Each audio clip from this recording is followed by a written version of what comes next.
এক বনে থাকতো এক বিশাল দেহী হাতি এবং তার পাশেই বসবাস করত একটি হরিণ।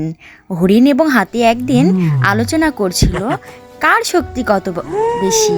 তখন হরিণ বলল, আমি তোমার থেকে অনেক বেশি শক্তিশালী, অনেক দ্রুত দৌড়াতে পারি।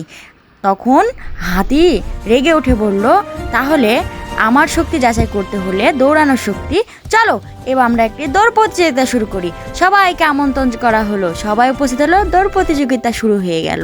তখন হাতি ভাবলো, আমার তো বিশাল বড় পা, আমি একটু বিশ্রাম করে নিই, আমি তো দ্রুত হয়ে চলে যাব।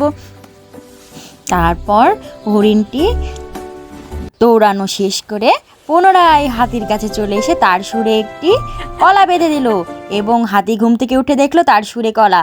তখন সে ভাবলো, আমি বিজয়ী।